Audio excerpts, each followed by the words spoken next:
Whilst carrying on our social action week, on Tuesday we are welcoming another Hollywood legend, star of Star Trek, Lieutenant Commander Data himself, Brent Spinner.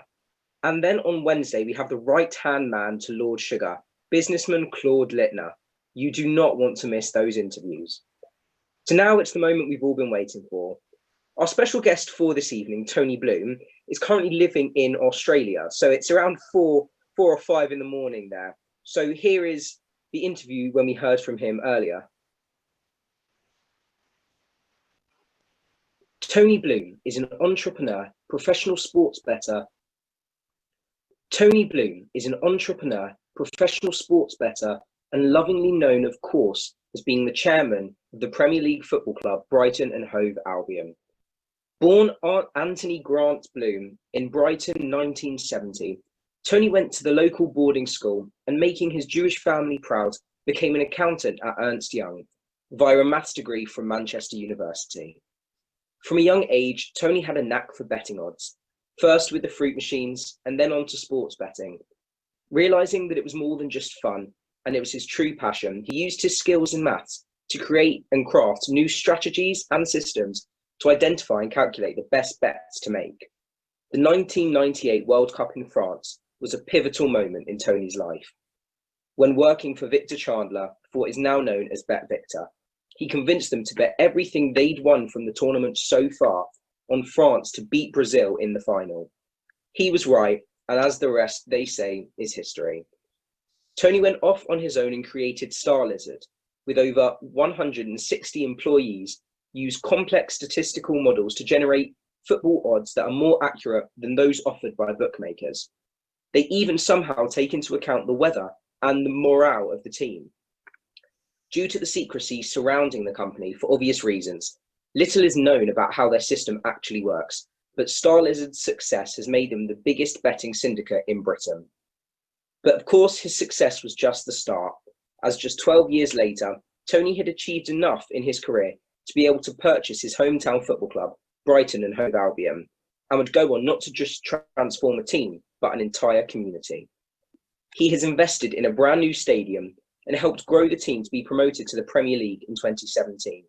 Now, 3 seasons on, he's continuing to exceed fans' expectations each and every season. He also set up the Bloom Foundation, which is dedicated to supporting the Jewish community in Brighton and beyond, as well as being committed to promoting tolerance and equality, and for which JLGB is a proud grant recipient for its Evolve Youth Volunteering and Skills Initiative. Tonight is a first for us too at JLGB Virtual, as Tony joins us now live all the way from Australia, where he lives with his wife and family. So without further ado, ladies and gentlemen, please welcome our very special guest, Tony Bloom. Hi Tony, how are you? Hi, thank you very much for the introduction. I'm very good over here in Melbourne. We, as in the UK, coronavirus has hit and we're currently in lockdown for another 3 or 4 weeks. But apart from that, and apart from it being winter, all is good. How has lockdown been treating you in Australia? Are you staying positive? Always need to stay positive. They last week they made us all wear face masks even when we set foot outside, even for a walk. They are fairly strict here in Melbourne, but it's all for the greater good, and we hope to be out of lockdown in a few weeks' time. Definitely. Hopefully very soon we'll all be out. So we're really pleased to have you on our JLGB virtual program tonight. We've been boosting positivity and keeping children and their families active and healthy for almost 20 weeks now since lockdown began, with the help of a special guest every evening. Why was it important for you to join us this evening all the way from Australia? I believe that our President, Lord Levy, may have persuaded you. President Levy, a good friend of mine, I spoke to him a few weeks ago and he persuaded me, said it was a great thing, great for the kids in England, the Jewish kids, to sort of have the opportunity to ask questions of lots of different people. So I was very happy to put my name forward and really pleased to be here this evening. We're extremely pleased to have you here. We are all about acts of kindness here at JLGB. It's the heart of our Evolve work, which of course the Bloom Foundation generously support. We always ask our guests what they've been doing to help others, but when it comes to giving, there's not many people more generous than you are. So during these strange times, has there been a more specific personal act of kindness that you've been doing to help others during this pandemic? Well, at our football club at Brighton, we've been doing many acts of goodwill. We've got a charity, Albion in the community, which helps many people in the community, and particularly at this time, they are giving out food parcels for people who need them. And in the early days of the pandemic, many of our staff were calling round season ticket holders who are over 70 to see how they were, to offer to get them any provisions. And I even called a few of our elderly season ticket holders, and it was really good to touch base with them, and they really appreciated it. Definitely. I think calling or phoning a friend is probably the easiest thing, yet may well be the most effective thing you can do to help others at the moment.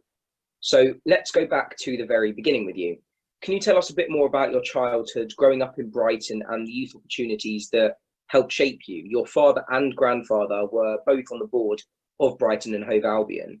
Was this where your love for football and the club became? Was it inevitable? Well, you're right with my grandfather. He was on the board between 1971 and 1980 as vice chairman. In fact, he passed away, had a heart attack on the way to Stoke City in October 1980.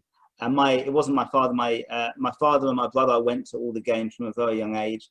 It was my uncle Ray. He has been on the board since 1986. So I've grown up with Brighton. I've been a huge fan all that time, and I was delighted to have the opportunity sort of later on to take over as chairman as well. So and since then things have gone very well for us. Definitely. I think it's one of those things, you kind of go when you're young, and then it just becomes integrated into your way of life and just growing up, really. So you studied maths at Manchester University and went on to become an accountant at Ernst & Young. But you had a love for betting, even as a child, playing fruit machines. So why did you decide to change your career? But more importantly, was maths your grounding, and education in the systems? Is that how you devised all of your strategies and the success you was going to have? Well, I wouldn't have changed my career. I mean, I did start out as an accountant, as being a good thing to do, a good grounding, before really deciding beyond that what I wanted to do. I certainly never intended to stay as an accountant. And I think it's a wise move. It was at the time, perhaps during university, when I was doing more betting, and it's really difficult to become a winning sports betting player. It's much more difficult now than it was back then. So I had some successes and a lot of things that I was doing wrong. So I had decided at that point, if I was going to take it more seriously during university, I'd better get good at it, otherwise I'd end up losing money. So it's certainly not something, not a career choice that I would necessarily recommend, certainly as an individual doing their own betting. But there are these days some betting syndicates and well-run companies like Star Lizard one can join, and that can become a career for people. And there's a lot of people at Star Lizard who have been there for over 10 or 15 years and doing very well. So basically it was a passion for mine, sport and betting and maths, and so putting it together, it's worked out very well for me. Definitely. I think it just combines everything that you really loved, your love of sport, your love of football, your love of maths as well, and betting, beating the odds as well. It's kind of that career that merges everything you really love. So we got to the 1998 World Cup final. How confident were you that France would beat Brazil in the World Cup final? Was there something particular in your analysis that made you certain, or was it just a gamble? What do you think would have happened if France had actually lost that final? Well, over the course of that World Cup, we'd been successful. So both in terms of, for Victor Chana, who I was working for, their trading profits were very high up until that last game, and me personally betting, I'd had a successful tournament. So it is exaggerated, the story which has got out there on Wikipedia, that the company put all their money on France to beat Brazil. In fact, Brazil was the price of even money to win the game. So it was, even if it had been a draw, it would have been pretty much the same amount of money we all won. But I certainly placed a very big bet on France not to lose that game in 90 minutes, and the company laid a lot of Brazil. So that part of it is true. The analysis was France with home advantage were a bit underrated. They didn't. I mean, the 1998 World Cup, I guess for most of the people watching this, was well before their time. But Brazil were always well fancied. France were at home, had a very, very good side, but they didn't have very much up front. Guivart, who was playing for Newcastle, was their main striker. So I think that put a lot of people off. And we got what we considered was a very good value, and they ended up winning 3-0. And also, if you read about it, Ronaldo was touch and go. He had an injury. I think he was not going to play, then he was going to play. There was a lot of infighting, it seemed, in the Brazil camp about the Ronaldo issue, whether he's going to start or not, and he certainly wasn't fully fit. So that was another factor. Definitely. I think we saw later on in the 2014 World Cup when Germany humiliated Brazil in Brazil. Those few changes to the team make such a big difference. So have Ronaldo and his uncertainty of coming into the squad may well have influenced the game from that perspective. And yeah, quite a lot of the people watching this, I assume, are too young. I know that I was born in 2002, so just missed that World Cup by 4 years, but I was there for the rest of them, and they produced some very, very good moments. So the success of Star Lizard has enabled you to purchase the majority share in Brighton and Hove Albion. You've told us about your family and your childhood connection to the club, but it's a big leap from season ticket holder to owner. Was it easier said than done? What did your family and friends think when you decided you wanted to do this? But it wasn't like a lot of takeovers whereby people from outside decide they're going to spend X amount of money and want to buy into the club and then negotiate with the current owner. Ever since in the late 90s, our old owners, who I will not name, sold the stadium to developers, and basically they did it for their own pockets. Then we were homeless for a long time. We even had 2 years playing our home games in Gillingham, which is about 70 miles away, 140-mile round trip, 4-hour round trip just for your home games, which is unheard of, particularly for a big club like Brighton. I know we were, in the lower tiers of league football, but still, historically quite a big club, and we played a lot of our football at least in the second and third divisions of football. Only 4 years in the top division at that point. Definitely. And so Dick Knight took over, and it was all about getting planning permission for a new stadium. It took 3 public inquiries. We finally got it. But in the many years leading up to that, there was not only the cost of getting the stadium permission, there's also operating costs. And, pretty much at all levels of football, that costs money if you want to be competitive. So amongst many other shareholders, I was more in the background then, helping out. It was always with a view to helping out with the funding of the new stadium as and when we got permission.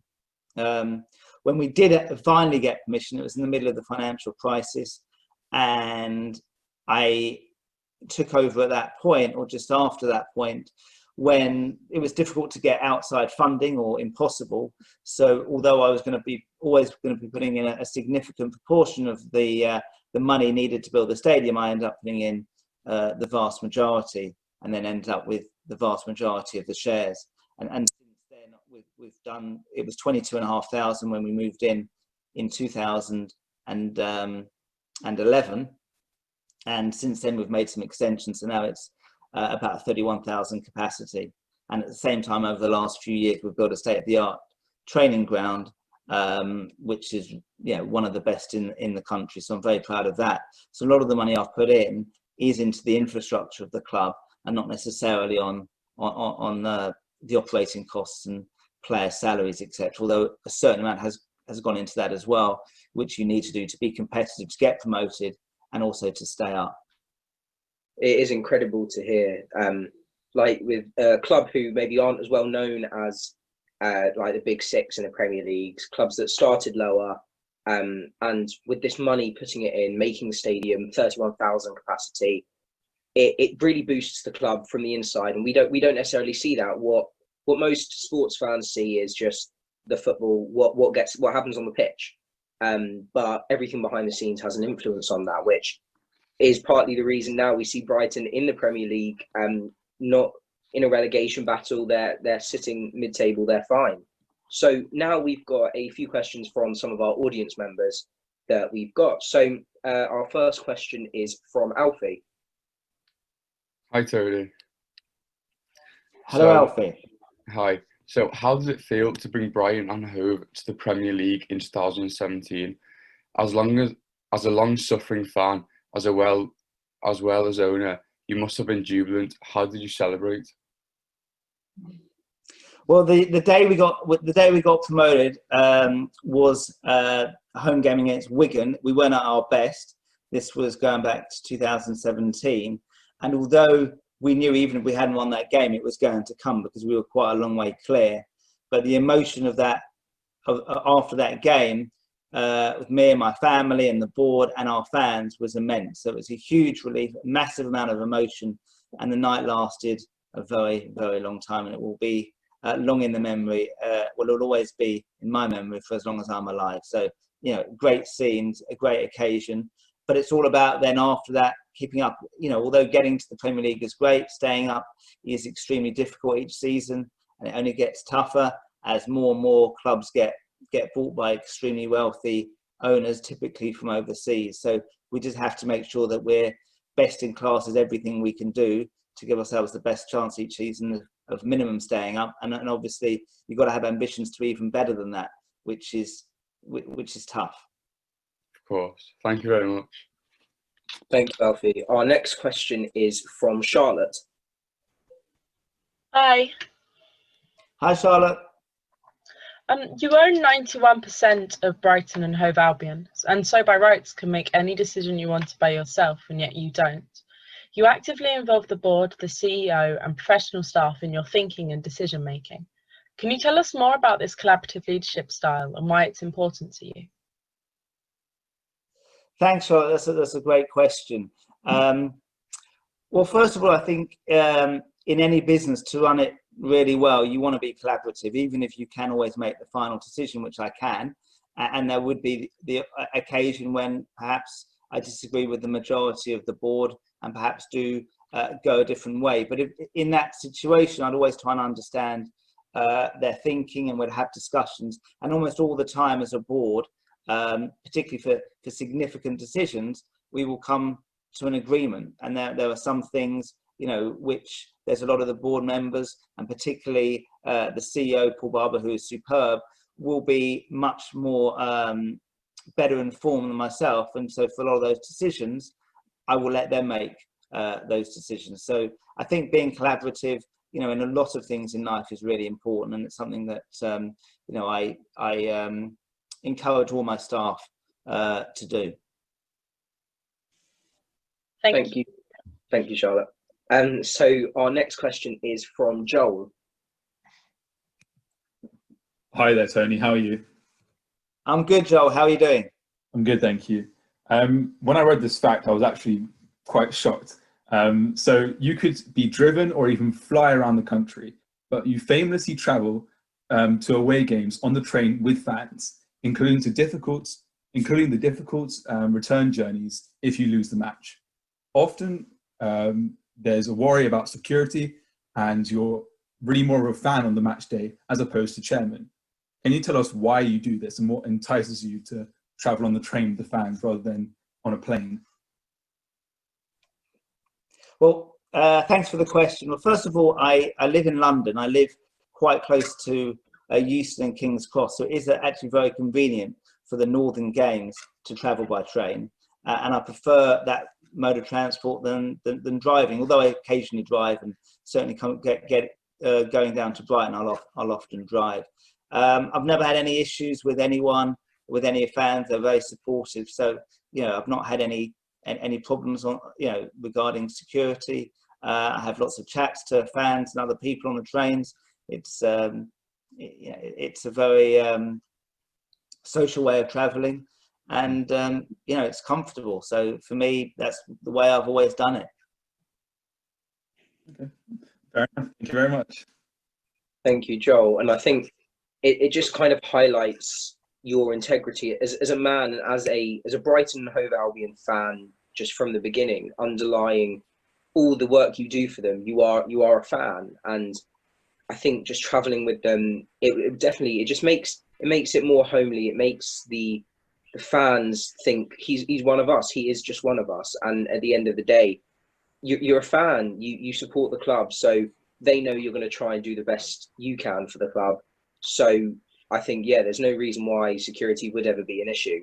And I just think it's amazing, because you don't see many people who are high up and maybe have the money to travel different ways that would get on the train with the fans. But I think it's amazing to see that you do that. So our next question is from Elliot.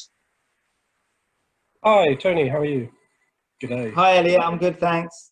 Good. I'm actually from Reading, where we have probably a slightly smaller Jewish community than Brighton, also a slightly smaller football club as well. My question, I have two parts, Tony. The first is relating to doing a little bit of research, seeing that in the last 6 or 7 years, the Premier League has actually only had 2 full Israeli internationals, both playing for Brighton, Tomer Hemed and Beram Kayal. Firstly, wanting to understand, did you have a kind of personal pride that your club had the only 2 Israelis in the Premier League, both at the same time?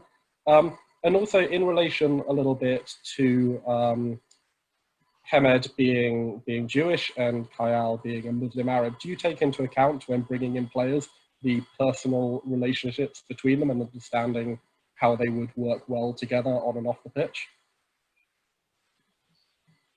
Thanks for that question. Well, first of all, I'm very proud that we had 2 Israeli internationals playing for us. Beram Kayal has now left, and Tomer left earlier in this season.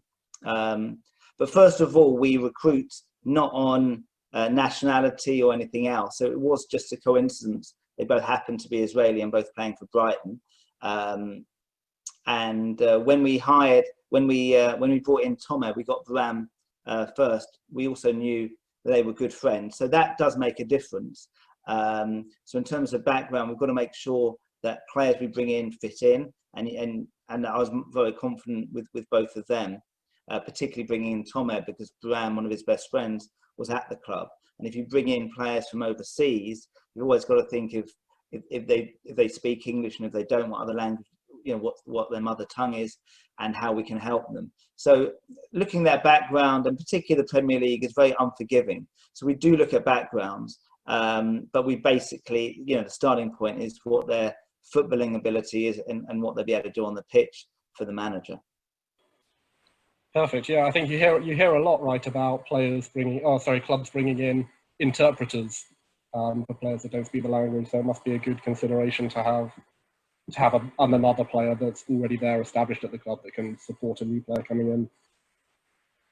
Nice. Yeah, and even if they speak English, having somebody that they're friends with and the same nationality, that can certainly help in the settling in period.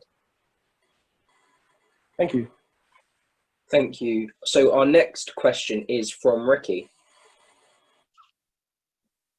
Hi Tony, how are you doing?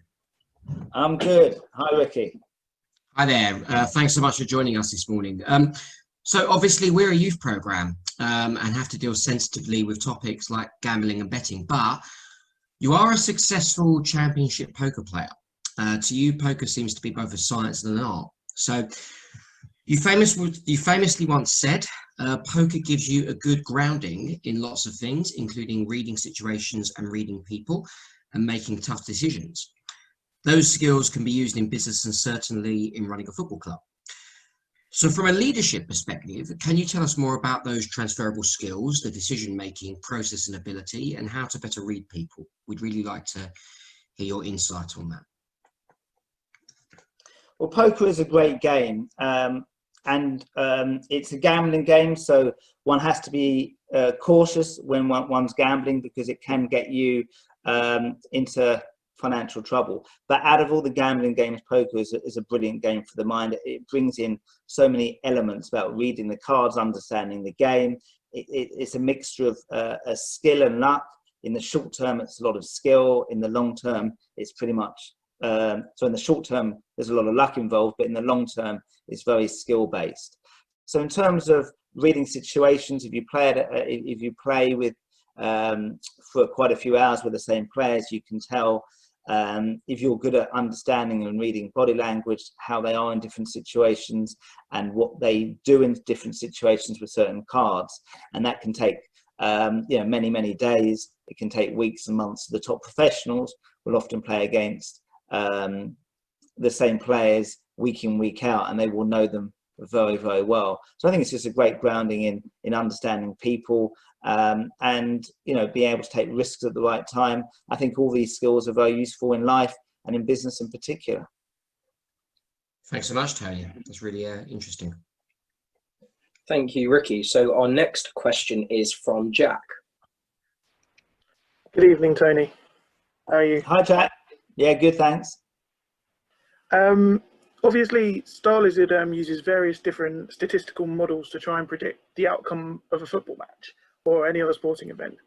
And obviously, in football games, there are so many different variables, including momentum can shift from the 20th minute to the 30th minute. What made you first come up with this approach? Obviously, you can't tell us how the magic formula works because that would be revealing a secret. But can you try and explain the principles and perhaps how it might be applied to informing and weighing up the other life decisions and choices? Yeah, well, I guess from a young age, even at school, I was thinking in terms of probabilities and the likelihood of things happening in everyday things. I just really enjoy probability. And I guess a football match is no different. We don't predict what the result's going to be. All we do is we think we've got a very good idea about what the probabilities of any event happening, and in particular in a football match over 90 minutes, the probability of a home draw, of a home win, an away win and a draw, and obviously the three probabilities add up to 100%. There are a lot of factors which go into it, and when I started doing it, it was quite rudimentary, and as with time has gone on and we've improved, then it becomes a lot more sophisticated and put in many different areas of analyses to sort of come up with what we believe is the best probabilities for a match. Thank you. Yeah, I'm studying maths at university, so it's hopefully those ideas in terms of statistics and combining it with other things I love, like sports. It's always interesting when I can do that, because then it gives me a sense of enjoyment in learning what I'm doing. So thank you for answering that question. Thank you, Jack. So our next question is from Adam.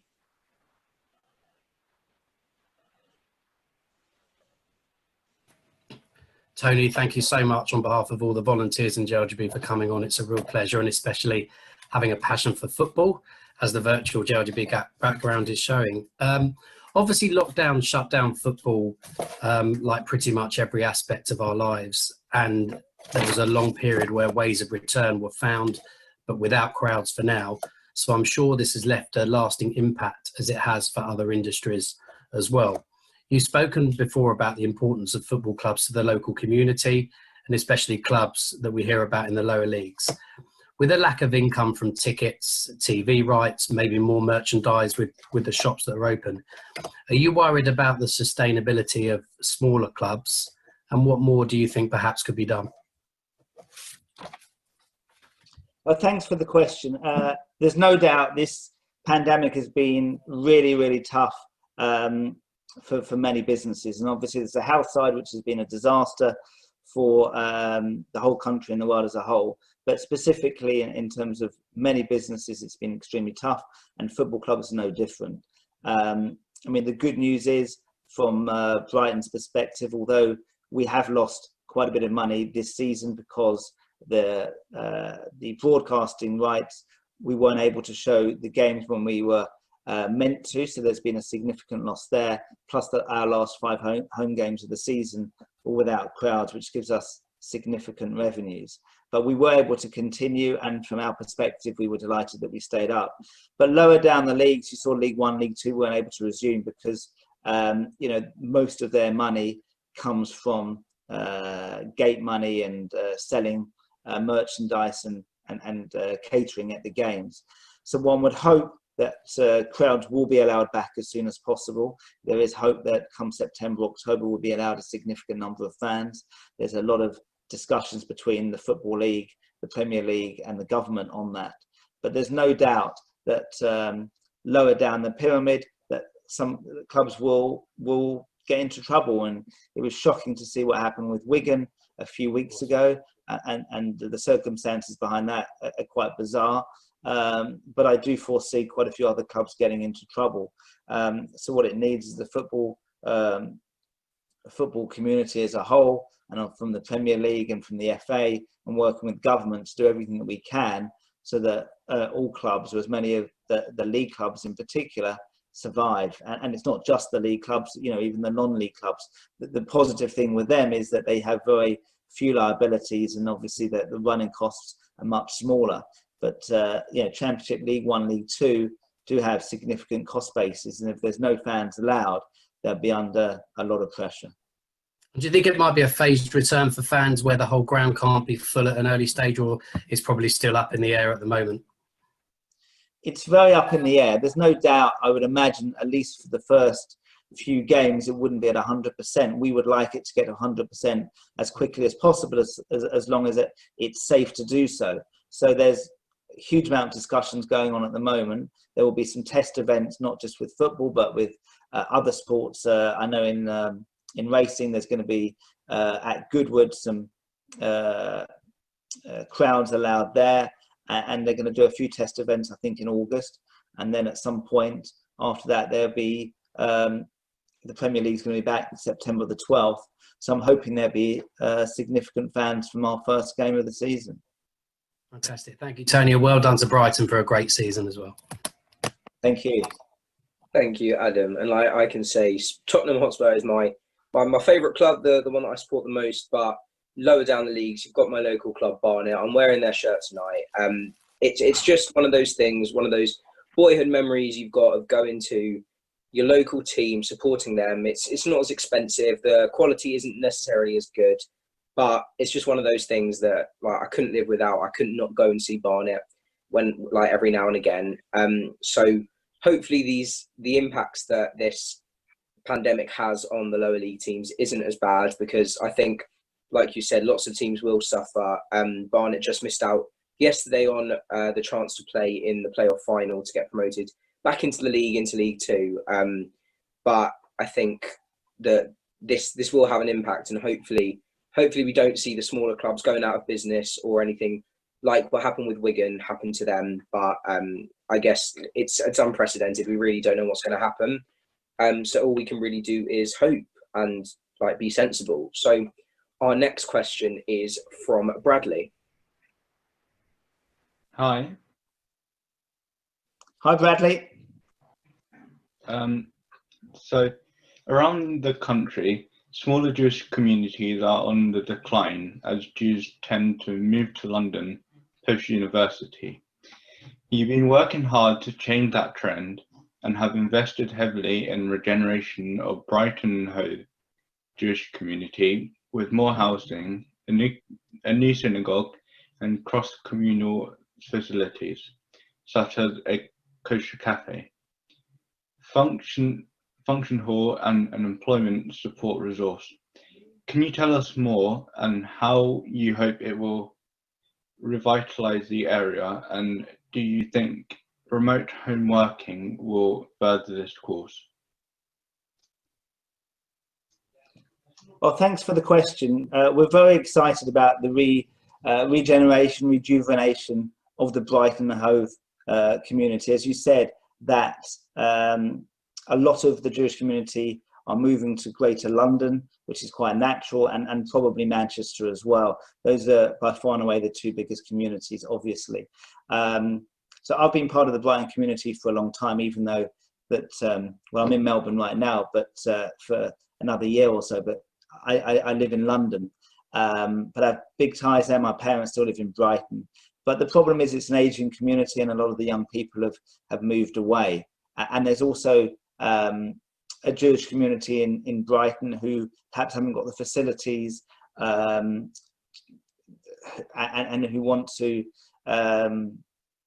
have, the facilities where there's events on a regular basis. So this rejuvenation is extremely exciting for the whole community, and we are hoping that people who perhaps are in London, perhaps don't want to be living in London. I mean, Brighton is a magnificent city to live in, and I think we will see over time quite a few people, quite a few families who end up wanting to come down south and get involved in the Jewish community in Brighton. I mean, it's going to have wonderful facilities, and it's something that we're very excited about.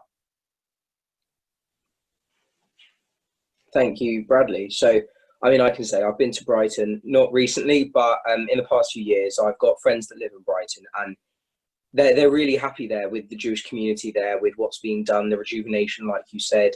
I think it is an amazing community down there. So I would recommend going there. I've only been there short term, just for a couple of holidays down there. But I think definitely to people watching this, like when this is all over and it's safe to do so, go and check it out, because the Jewish community down there is fantastic, and it's just a nice place to go. So our next question is from Samuel. Hi there, Tony, sorry. That's okay. Hi, Samuel. Hi, how are you? I'm good. How are you doing? I'm all right. Just getting by, yeah. As your charity, the aforementioned Bloom Foundation, gives tremendous money to support Jewish charities, including JLGB, for which we are extremely grateful for. How has the Bloom Foundation adapted and responded to the lockdown and the COVID-19 crisis to protect the community? And have there been an exponential increase in the requests that you need to support charities and how have you tried to meet with this unexpected demand? Yeah, thanks for that question, Samuel. Obviously, charities, like even more so perhaps than other businesses, are really struggling. They need funds. So what we've done over the last 4 months as a foundation is reach out to a lot of our grantees about what their short-term requirements are, how much COVID has affected them. And so we've looked at, we've worked with our grantee charities, and some of them, we've brought forward some money that we'd earmarked to donate to them, and other ones who are perhaps in even more need and needs some short-term help, we've put aside some money to help short-term with those charities. So in these situations, it's always important, I think, to reach out to them, to understand what their short-term needs are in particular, and we've been there to help quite a few of them out, and we're delighted to do so. Thank you very, very much, and I wish you best and stay safe. Thank you, and same to you.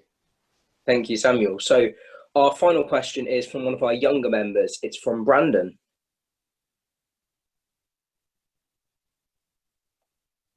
Hello, Brandon. Hello. So my question is, I'm a Liverpool supporter and go to the matches with my dad. How good of a player do you think Adam Lallana is, as BBC Sport says he could sign for Brighton? That's a great question, Brandon. Well, I think the Liverpool team right now is fantastic. So it looks like you've probably been watching for 2 or 3 years. You've had a good 2 or 3 years. If you speak to some older Liverpool supporters, they may have not had so much success watching them the previous 25 years. But when I was your age, they were also the best team in the world. Liverpool's players at the moment are tremendous, particularly the front three. Adam Lallana, who you mentioned, had a superb career at Liverpool. He's a great personality to have. And as you say, he is being released by Liverpool. And you've mentioned that Brighton are interested.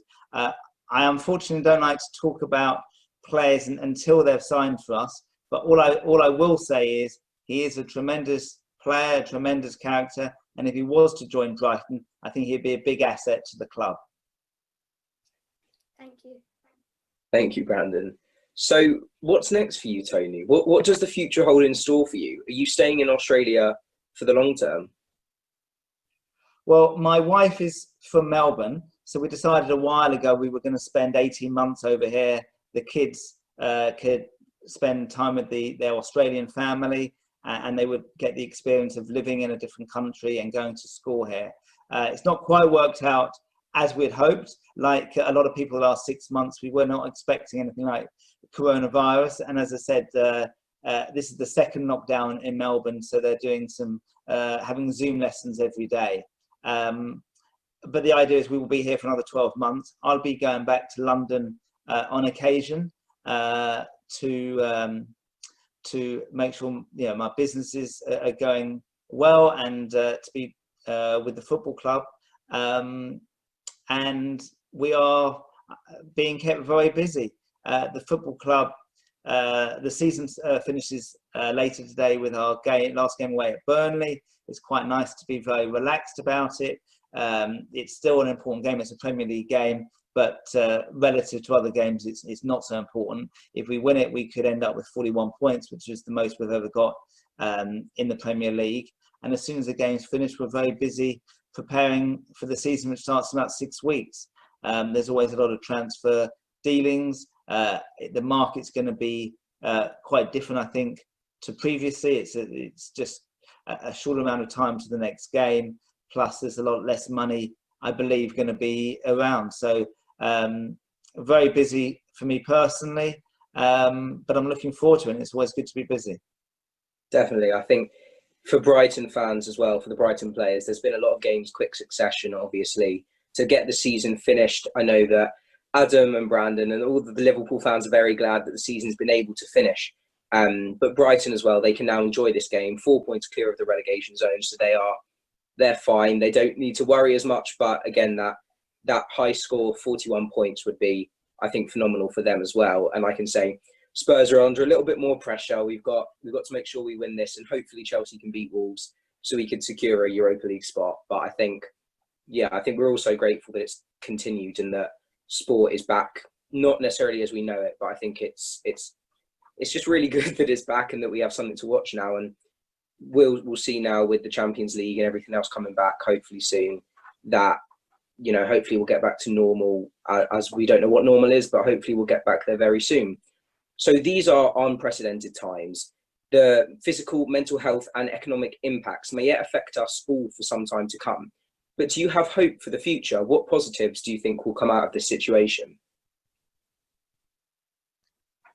Well, I mean, there's not too many positives at the moment. And while people are dying every day, I don't really like to talk about positives.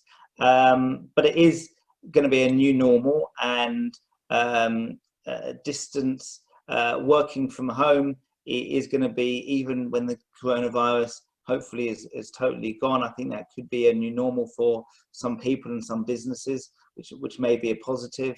I think individuals and businesses may take certain things out of it, different ways of working. They've had to take a step back. And one would hope, although I'm not necessarily so confident, that governments around the world could take stock and can think of their wider consequences of the decisions they make. Again, I'm less confident of that, but all we can do is be hopeful. Definitely. I think hope is just something we all really need to be having at this moment in time. I think we've done well to get to where we are now, and I think just keep hoping, keep staying safe, and I think hopefully everything will be well soon. So finally, you've been absolutely fantastic this evening. Finally, we always ask our guest to nominate or ask another celebrity or community leader to join us and be a future guest on our virtual programme and help entertain all the children and young people stuck at home. If you've enjoyed tonight's experience, and we really, really hope that you have done, who would you like to nominate? Is there anyone you think would enjoy our interview? Well, first of all, I've really enjoyed it. Thank you very much. And I wish everyone watching and all the JLGB boys and girls, the very best. Be safe, be well. And I don't know everyone you've had on, but I would nominate, if you haven't already had him, Simon Johnson. I'm not sure I don't think we've had him yet, so I think we'll look into that, and hopefully we can get him on. Great. He'd be delighted for that. Thank you so much, Tony, for joining us and for truly inspiring all of us. We've loved hearing about your incredible journey, your amazing experiences, and the brilliant work that you do for the community. We'd also like to take this opportunity to thank you for your support of JLGB now for many years, with the help and encouragement of President Lord Levy. You've been fundamental in helping by supporting our work before and during lockdown. And we want to make sure that you know that you have our gratitude and appreciation. Thank you so much once again. Good luck for the future. Stay safe, take care, and we really hope to see you again very, very soon. Thank you very much. So just to confirm a few things now, some time has passed on from when that interview actually took place. Adam Lallana has officially signed for Brighton, and Brighton luckily finished with their record of 41 points, which is a club record for them. So thank you, Tony, again for joining us. It was a fantastic interview with you. That is it. Thank you for everyone for tuning in this evening for the third night of our summer entertainment extravaganza, and yet again being a part of history. A massive thank you to all of you for tuning in to the Social Action Week that we have going on, supported by the Genesis Philanthropy Group. We will see you all tomorrow as we continue our Social Action Week in collaboration with SEDEC, and we welcome another Hollywood legend, star of Star Trek, Lieutenant Commander Data himself, Brent Spinner. Keep following us on social media at JLGB HQ so you don't miss a thing. Keep sharing with your friends, with your family. We love seeing you guys every single night. So until then, keep well, stay safe, and good night.